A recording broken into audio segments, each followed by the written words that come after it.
নমস্কার বন্ধুরা, কেমন আছেন সবাই? মধুমিতা রান্নাঘরে আপনাদের স্বাগত। আজ আমি আপনাদের জন্য নিয়ে এসেছি পটল চিংড়ি কষা।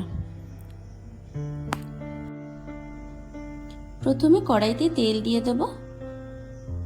দেখুন, পটলটা আমি এইভাবে কেটেছি, আপনারাও এইভাবে পটলটা কেটে নেবেন।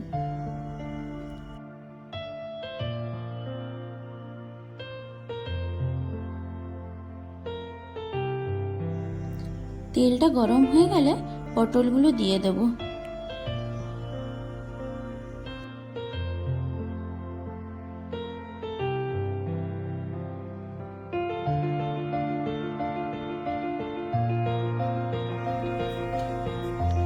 তারপরে লবণ আর সামান্য হলুদ গুঁড়ো দিয়ে পটলগুলো ভেজে নেব।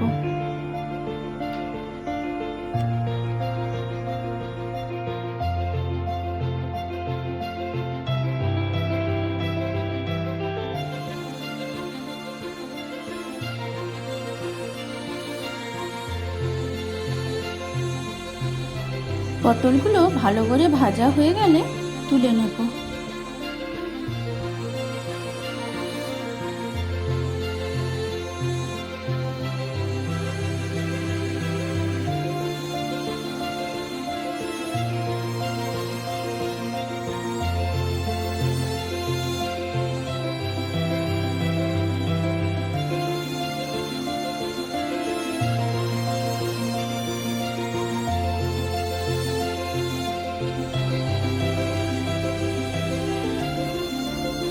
তারপরে ওই তেলে কালো জিরে ফোড়ন দেব, চিংড়ি মাছগুলো দিয়ে দেবো, লবণ আর সামান্য হলুদ গুঁড়ো দিয়ে চিংড়ি মাছগুলো হালকা ভেজে নেব।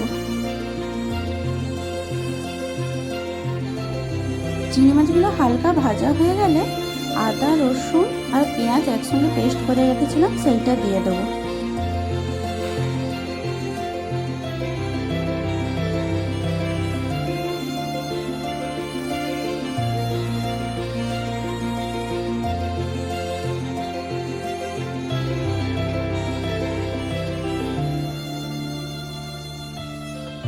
মশলাটা ভালো করে কষানো হয়ে গেলে লঙ্কা গুঁড়ো দিয়ে দেবো।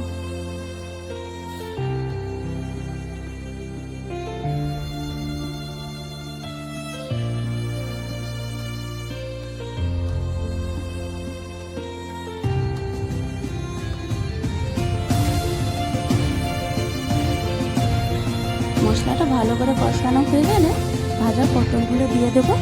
তাহলেই রেডি হয়ে যাবে আমাদের পটল চিংড়ি কষা। আমার এই ভিডিওটা যদি আপনাদের ভালো লেগে থাকে অবশ্যই সাবস্ক্রাইব করে দেবেন আর কেমন হলো কমেন্ট করে জানাবেন।